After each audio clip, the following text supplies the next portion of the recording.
Hello everyone, welcome back to the channel. तो आज की इस वीडियो में हम इंटरमीडिएट सिंटअप एग्जामिनेशन के बिजनेस स्टडी के कंप्लीट नहीं लेकिन 50 ऑब्जेक्टिव क्वेश्चंस को इस वीडियो में कवर करने वाले।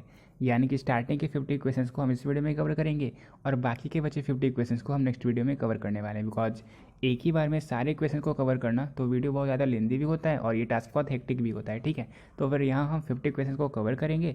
और देखो, सिंटअप का जो पेपर है ये ना सिर्फ आपके सिंटअप एग्जाम के लिए तो इंपॉर्टेंट है ही, लेकिन अगर आप फाइनल एग्जामिनेशन को भी देखोगे तो उसकी प्रोस्पेक्टिव से भी बहुत ज़्यादा इंपॉर्टेंट है। बिकॉज आपके सेंटअप एग्जाम के कुछ क्वेश्चंस आपके फाइनल पेपर में भी रिपीट होते हैं और ये मैंने आपको बहुत बार बताया भी और आपने देखा भी होगा।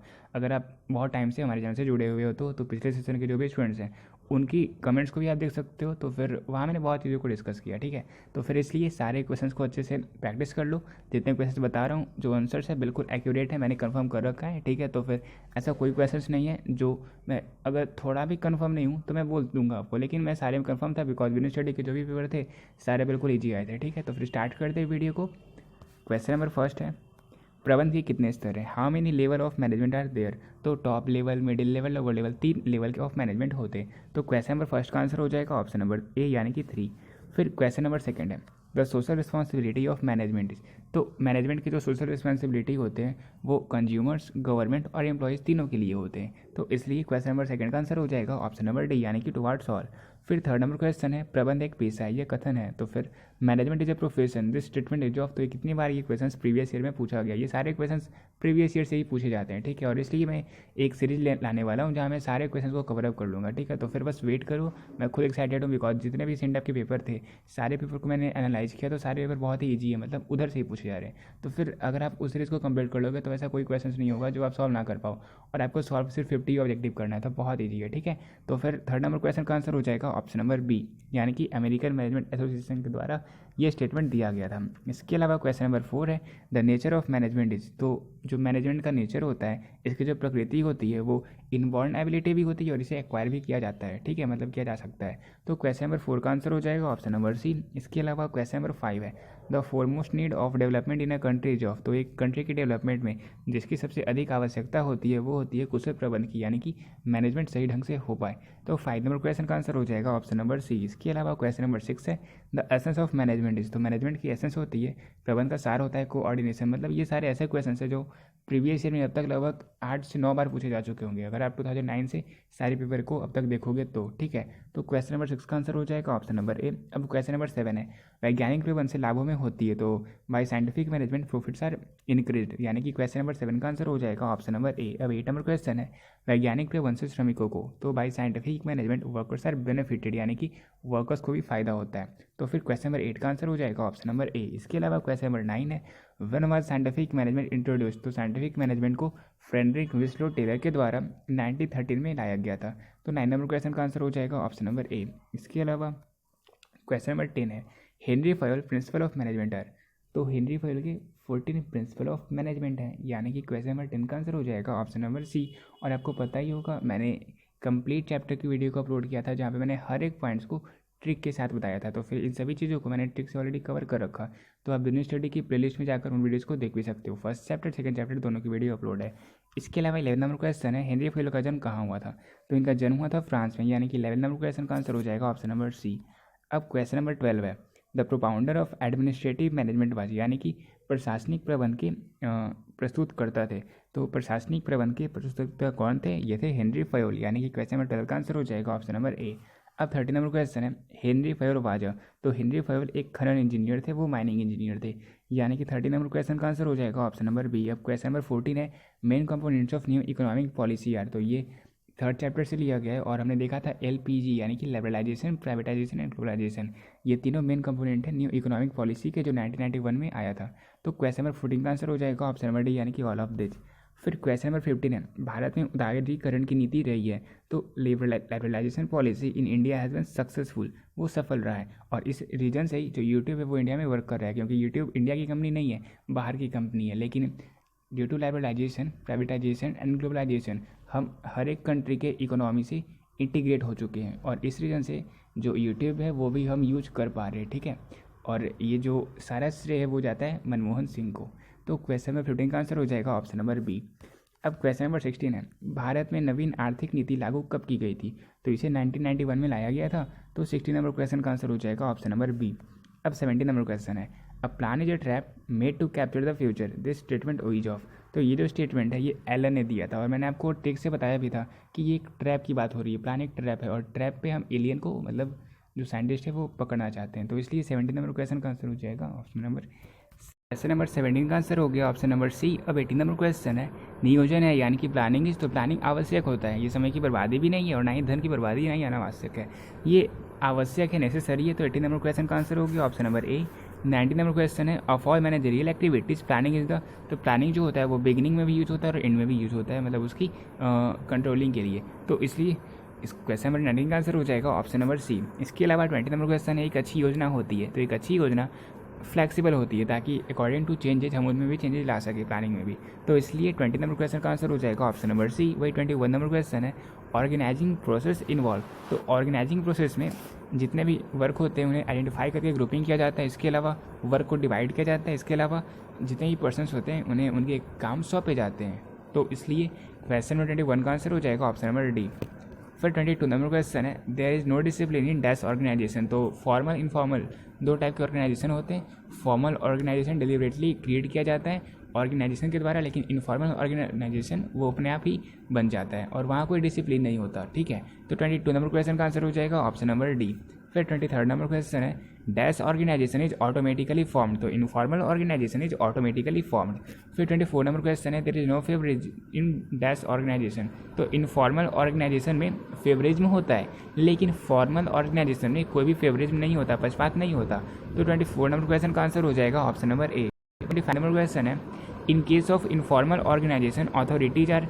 तो इनफॉर्मल ऑर्गेनाइजेशन में जो अथॉरिटीज होते हैं वो ना डिसेंट्रलाइज होते हैं, ना ही सेंट्रलाइज होते हैं, ना ही इक्वली डिस्ट्रीब्यूटेड होते हैं। वो तो बस ऐसे ही मतलब जो वर्कर है वो आपस में जब कंटैक्ट करते हैं, बात करते हैं तो फिर वो फॉर्म होता है, ठीक है। तो यहाँ पे अथॉरिटी की कोई यहाँ पे चर्चा नहीं की गई है। फिर 26 नंबर क्वेश्चन है, human resource management includes.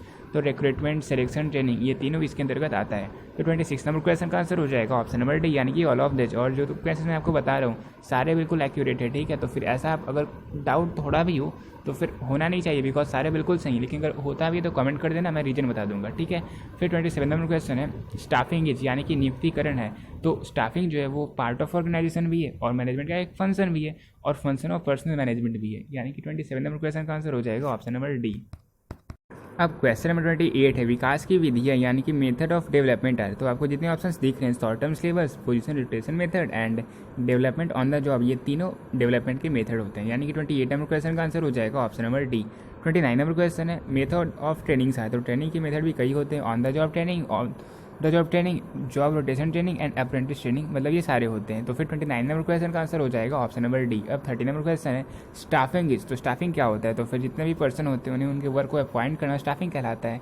30 number question का आंसर हो जाएगा ऑप्शन नंबर डी। वही 31 नंबर क्वेश्चन है, डायरेक्शन इज। तो जो डायरेक्शन होता है वो परवैसिव भी होता है, यानी कि सर्वव्यापी होता है, इसके साथ ही वो परफॉर्मेंस ओरिएंटेड भी होता है और वो एक कंटिन्यूस एक्टिविटी भी, यानी कि निरंतर प्रक्रिया है। तो इसलिए 31 नंबर क्वेश्चन का आंसर हो जाएगा ऑप्शन नंबर डी। अब 32 नंबर क्वेश्चन है, एलिमेंट्स ऑफ डायरेक्शन आर। तो सुपरविजन, मोटिवेशन, लीडरशिप, ये तीनों डायरेक्शन के ही एलिमेंट्स हैं, यानी कि 32 नंबर क्वेश्चन का आंसर हो जाएगा option number D. 33 number question है, direction is not the dash aspect of management. जो डायरेक्शन होता है वो थियोरेटिकल एस्पेक्ट ऑफ मैनेजमेंट नहीं है, बल्कि प्रैक्टिकल है, इंटरपर्सनल है और वो सकारात्मक यानी कि पॉजिटिव होता है, ठीक है। तो 33 नंबर क्वेश्चन का आंसर हो जाएगा ऑप्शन नंबर बी। वही 34 नंबर क्वेश्चन है, supervision is an element of. तो सुपरविजन जो है वो डायरेक्शन का एक एलिमेंट है, हमने पहले ही कवर कर लिया। तो 34 नंबर क्वेश्चन का आंसर हो जाएगा ऑप्शन नंबर सी। फिर 35 नंबर क्वेश्चन होता है, द लीडर पोजेज। तो एक जो लीडर होता है उनमें कौन सी क्वालिटी होनी चाहिए? तो वो निपुणता होनी चाहिए, मतलब इंटेलिजेंस होनी चाहिए उनमें। इसके अलावा दूरदर्शिता होनी चाहिए कि वो कोई एक्शन लेगा, कोई प्लान करेगा तो फिर क्या आने वाले समय में उसका रिजल्ट हो सकता है। तो फोर साइटेडनेस भी होनी चाहिए। इसके अलावा सेल्फ कॉन्फिडेंस तो होना ही चाहिए, चाहे वो लीडर हो चाहे वो आप हो, अपने एग्जाम के लिए भी। तो 35 नंबर क्वेश्चन का आंसर हो जाएगा ऑप्शन नंबर डी, यानी कि ऑल ऑफ दिस। फिर 36 नंबर क्वेश्चन है, the minimum parties to communication are. तो कम्युनिकेशन मिनिमम पार्टीज कितने होने चाहिए? एक मैं होना चाहिए, एक आप होने चाहिए, यानी कि 2 होने चाहिए। तो 36 नंबर क्वेश्चन का आंसर हो जाएगा ऑप्शन नंबर ए, यानी कि 2। इसके अलावा 37 नंबर क्वेश्चन है, the steps element of a communication processor. तो कम्युनिकेशन प्रोसेस के 8 एलिमेंट होते हैं, 8 स्टेप्स होते हैं, यानी कि 37 नंबर क्वेश्चन का आंसर हो जाएगा ऑप्शन नंबर डी। फिर 38 नंबर क्वेश्चन है, the types of communication network are. तो ये होते हैं 4। अब क्वेश्चन नंबर 39 है, for effective communication dash is necessary. तो एक अच्छी कम्युनिकेशन के लिए, प्रभावी संदेश वाहन के लिए स्पष्टता भी होनी चाहिए, शिष्टता भी होनी चाहिए और निरंतरता भी होनी चाहिए। यानी कि 39 नंबर क्वेश्चन का आंसर हो जाएगा ऑप्शन नंबर डी। ये मतलब आप समझो कि ये बहुत ही बेसिक और रीजनिंग के क्वेश्चन हो गए। एक अच्छी कम्युनिकेशन के लिए आपको ही पता है, क्लैरिटी भी होनी चाहिए, कंटिन्यूटी भी होनी चाहिए और कॉर्ड्स भी होनी चाहिए। तो 39 नंबर क्वेश्चन का आंसर हो गया ऑप्शन नंबर डी। इसके अलावा 40 नंबर क्वेश्चन है, टाइप्स ऑफ कम्युनिकेशन आर।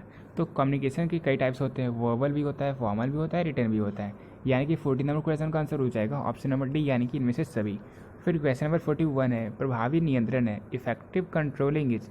तो जो इफेक्टिव कंट्रोलिंग होते हैं वो डायनेमिक होते हैं, यानी कि गत्यात्मक होते हैं, ठीक है। स्टैटिक नहीं होना चाहिए और प्री डिटरमाइंड भी नहीं होना चाहिए। यानी कि 41 नंबर क्वेश्चन का आंसर हो जाएगा ऑप्शन नंबर सी। इसके अलावा क्वेश्चन नंबर 42 है, controlling is the dash aspect of management. जो कंट्रोलिंग होता है वो प्रैक्टिकल एस्पेक्ट ऑफ मैनेजमेंट होता है।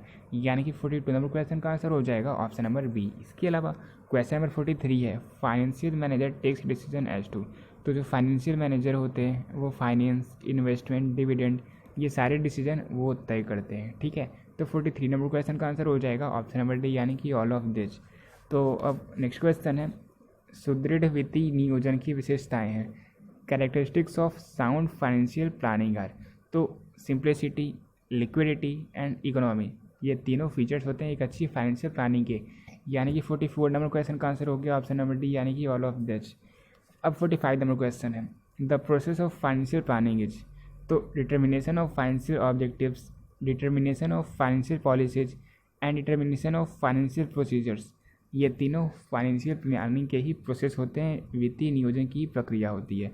तो इसका आंसर हो जाएगा ऑप्शन नंबर डी, ठीक है। तो फिर ये सारे क्वेश्चन है। इसके अलावा क्वेश्चन नंबर 46 है, क्वेश्चन नंबर 47 है, क्वेश्चन नंबर 48, क्वेश्चन नंबर 49, ये मतलब ये चार क्वेश्चन को आप खुद से सॉल्व करना और नीचे कमेंट सेक्शन में कमेंट करना, ठीक है। ना आए तो भी कमेंट करना, तो मैं आपको कमेंट सेक्शन में ही कमेंट करके आंसर बता दूंगा, ठीक है। मैं ये इसलिए कर रहा हूँ क्योंकि मुझे एटलीस्ट पता चलना चाहिए कि अगर मैं वीडियो अपलोड कर रहा हूँ इतनी एफर्ट्स के साथ, क्योंकि सारे आंसर्स को मैं बिल्कुल वेरीफाई करके बता रहा हूँ, तो फिर आप वीडियो को कंप्लीट कर रहे हो या नहीं कर रहे हो, वीडियो आपके लिए इंपॉर्टेंट है या नहीं है। अगर इंपॉर्टेंट होगा नहीं तो मैं वीडियो अपलोड करूँगा नहीं, और अगर इंपॉर्टेंट है तो आप कमेंट किया करो, बिकॉज मैं हमेशा बोलता हूँ कि मैं सबसे पहले आपके कमेंट्स का वेट करता हूँ। तो आप नीचे कमेंट सेक्शन में कमेंट करना, इन चार क्वेश्चंस के आंसर को आप खुद से बताना मुझे, अगर ना आए तो भी आप कमेंट कर देना, तो उस केस में मैं आपको आंसर बता दूंगा। और कमेंट करना, ठीक है, कैसा लगा ये वीडियो। इसके अलावा क्वेश्चन नंबर 50 है, the cheapest source of finances. तो रिटेन अर्निंग जो होता है, यानी कि प्रतिधारित उपार्जन जो होता है, वो फाइनेंस का सबसे चीपेस्ट सोर्स होता है, सबसे सस्ता स्रोत होता है। यानी कि क्वेश्चन नंबर 50 का आंसर हो गया ऑप्शन नंबर डी। तो ये रहा कंप्लीट 50 क्वेश्चन, लेकिन 4 क्वेश्चन क्योंकि आपको सॉल्व करने, तो 4 क्वेश्चन एक्स्ट्रा मैं आपको यहाँ पे करवा ही देता हूँ, ठीक है। हालांकि नेक्स्ट वीडियो में हम उन 4 क्वेश्चन के साथ ही साथ इन सभी क्वेश्चन को कवर फिर से कर लेंगे, यानी कि 50 के बाद के क्वेश्चन को। तो क्वेश्चन नंबर 51 है, मनी मार्केट डील्स इन। तो money market deals in short term funds. 52 number question है, कैपिटल मार्केट डील्स इन। तो capital market deals in long term funds, option number A. फिर 53 नंबर क्वेश्चन है, dash creates liquidity. तो जो secondary market होता है वो क्रिएट करता है लिक्विडिटी को, यानी कि क्वेश्चन 53 का आंसर हो जाएगा ऑप्शन नंबर डी। अब 54 नंबर क्वेश्चन है, नवीन निर्गमित अंशों में व्यवहार करता है इन न्यू इश्यूड शेयर डील्स। तो जो भी नए शेयर इश्यू किए जाते हैं तो वो सबसे पहले प्राइमरी मार्केट में आते हैं, ठीक है। तो 54 नंबर क्वेश्चन का आंसर हो जाएगा ऑप्शन नंबर ए। अब देखो यहाँ पे मैंने बिजनेस स्टडी के 50 क्वेश्चंस को कवर करवा दिया। मैंने 4 क्वेश्चंस आपको एक्स्ट्रा बोल दिए हैं, और मैंने बोल रखा है कि 4 क्वेश्चंस को आपको कमेंट सेक्शन में आंसर करना है, ना आए तो भी कमेंट करना। और इस वीडियो में मैंने जो भी आंसर बताया बिल्कुल एक्यूरेट है। तो फिर वीडियो चाहो तो आप अपने सारे दोस्तों के साथ शेयर कर सकते हो। और अभी आप सेंटर एग्जाम दे रहे हो तो अभी आपके पास अपॉर्चुनिटी भी है, आपके पास वो कम्युनिटी भी है, आप उन सभी के साथ शेयर कर भी सकते हो, ठीक है। तो फिर वीडियो शेयर करना मुझे भी अच्छा लगेगा कि अगर कोई और बच्चे आएंगे और वो मुझे बताएंगे कि इन्होंने मुझे शेयर किया था आपका चैनल और अब मैं इस चैनल पे ज्वाइन हूँ, ठीक है। तो फिर इसलिए वीडियो को चाहो तो शेयर करना, और आपको नेक्स्ट वीडियो कौन से सब्जेक्ट पर चाहिए इस पर भी कमेंट जरूर करना। मिलते हैं अपने नेक्स्ट वीडियो में एक नए सब्जेक्ट के सॉल्यूशन के साथ।